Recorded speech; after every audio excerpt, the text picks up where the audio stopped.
Wonder Murmur, where whispers weave the heart. Hello, little hearts. A new whisper begins. In a quiet corner of London, on a street where the row houses stood shoulder to shoulder, lived the Darling family. The three Darling children, Wendy, John, and Michael, filled their nursery with laughter, imagination, and a very peculiar kind of magic. Wendy, the eldest, was a natural storyteller. Every night, she would weave tales of adventure and faraway lands, her little brothers hanging on every word.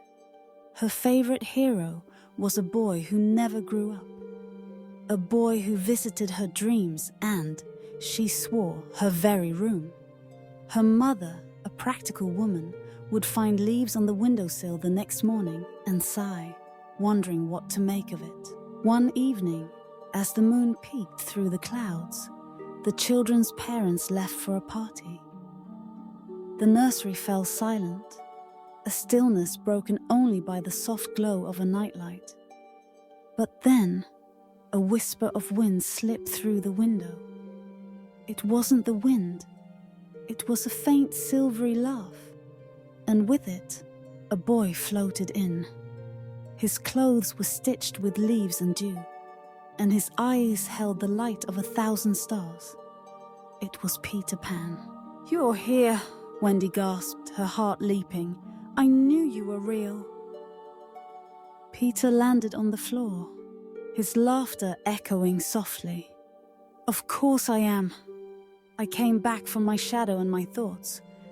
I left them here a while ago."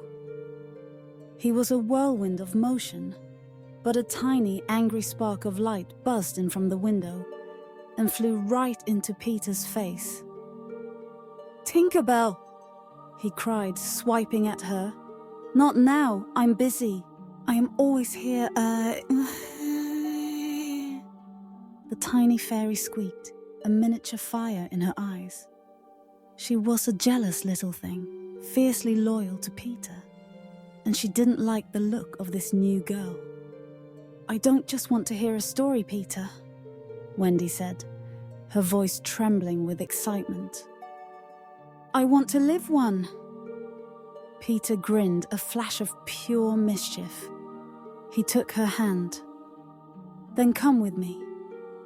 I'll take you to Neverland. It's an island where you never ever have to grow up." John and Michael, woken by the commotion, stared in wide-eyed wonder. Peter scattered Tinkerbell's fairy dust over them. A tingling, weightless feeling came over them, and suddenly they were all floating, soaring out the window and into the starry night. The journey was long and full of a dizzying kind of joy. They flew over the glowing city and above the vast, dark ocean. Below them, the waves looked like tiny whispers of foam.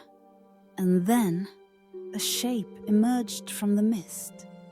Neverland. It was more magical than Wendy could have imagined.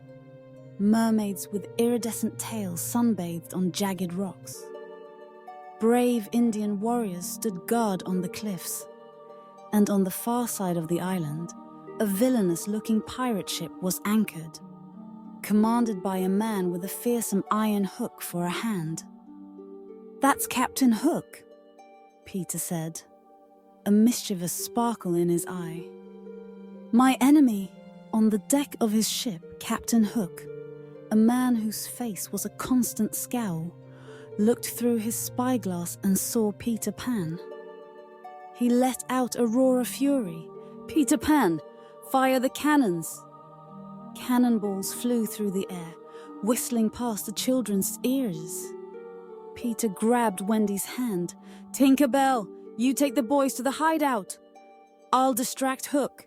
Tinkerbell, still seething with jealousy, saw her chance. "Fine," she chirped. She didn't lead John and Michael to the hideout, but to a hidden clearing in the woods, far away from Peter. "Stay here," she insisted, before flying back to Peter. Meanwhile, Wendy, separated from her brothers, landed clumsily on the ground. She was alone and lost. From a distance, the Lost Boys, Peter's followers, saw her. Thinking she was an enemy, they drew their bows. Wendy's heart sank, and before she could call out, an arrow pierced her shoulder. She collapsed, the world growing dim. At the same time, Peter and Hook were locked in a ferocious duel. Peter was swift, a blur of motion, but Hook was relentless. Suddenly, a familiar sound filled the air. Tick-tock, tick-tock. Hook's eyes went wide with terror. "The crocodile!" he shrieked and scrambled away, his courage melting like ice in the sun. When Peter came back, a worried frown on his face, he found Wendy lying on the ground, wounded. A pang of regret hit him. He had been so caught up in his fight that he had forgotten about the very people he promised to protect. He looked at the Lost Boys, who were now full of remorse. "What have you done?" Peter cried. "We thought she was an enemy." One of the boys said, his voice trembling. Tinkerbell, who had seen it all, flew down. Her light was faint, her wings drooping. She looked at Peter's heartbroken face and at Wendy, pale and still. Her small body shook. "This is my fault," she realized. She had let her jealousy get the best of her, and it had nearly cost Wendy her life. With the help of Tinkerbell's healing dust, Wendy's wound slowly mended. The Lost Boys, feeling terrible, built her a cozy house in the trees. Wendy, in turn, became their mother, a source of stories, warmth and care. She would tell them of the world outside of Neverland, of mothers, of bedtime stories, and of a feeling called love. One night, as Wendy finished a story about a family reuniting, Peter looked at her and saw the sadness in her eyes. "You miss them, don't you?" he said, softly. Wendy nodded, her voice choked with emotion. "More than anything, Neverland is wonderful, but I miss my family, my home."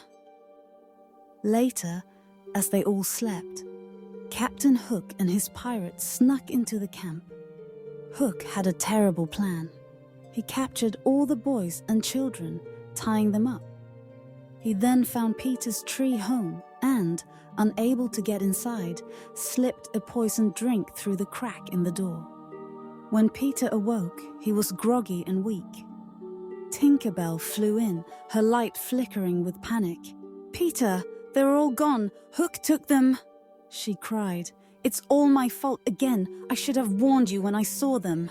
Peter, filled with a renewed sense of purpose, grabbed his sword. He wasn't just fighting for himself anymore. He was fighting for his family. He and Tinkerbell flew to the pirate ship. They saw Wendy, John and Michael, and all the Lost Boys tied to the mast. Hook stood before them, a lit torch in his hand. "Any last words, my brave young friends?" Hook sneered. Wendy, though terrified, stood tall. "Yes," she said, her voice clear and strong. "My mother always told me to be brave. She told me that kindness always wins." Hook's face turned scarlet. "Kindness? Bah!" he roared. Suddenly, a loud shout came from the jungle. The Indians, having heard of the kidnapping, arrived with their chief, ready to help. At the same time, Peter Pan and Tinkerbell, a flash of determined fury, flew onto the ship. The battle began. Peter Pan fought with a new ferocity, a protective instinct he had never felt before. He chased Hook across the ship's deck. Hook, cornered, his breath coming in short gasps, found himself at the very edge of the boat. The most dreaded sound in the world came from below. Tick-tock, tick-tock. The crocodile was back. Hook's face turned ashen. He shrieked, leapt into the water, and swam away as fast as he could. Peter Pan, now the captain of the ship, looked at his friends. The Lost Boys, the Indians, and the Darling children were all cheering. He knew what he had to do. "It's time to go home," he said to the Darlings. Tinker Bell flew around them, sprinkling her magical dust. The ship, once a symbol of fear, rose into the air, its sails catching the wind like the wings of a giant bird. Wendy looked at Peter, tears in her eyes. She had lived a great adventure, but she had also learned that a place isn't what makes a home. People are. And as the flying ship sailed over London, Peter Pan knew that even though he would never grow up, a piece of his heart would forever belong to the family he had found. Neverland would always be there, a place of magic and imagination. But the Darlings had shown him that love and home were the greatest adventures of all.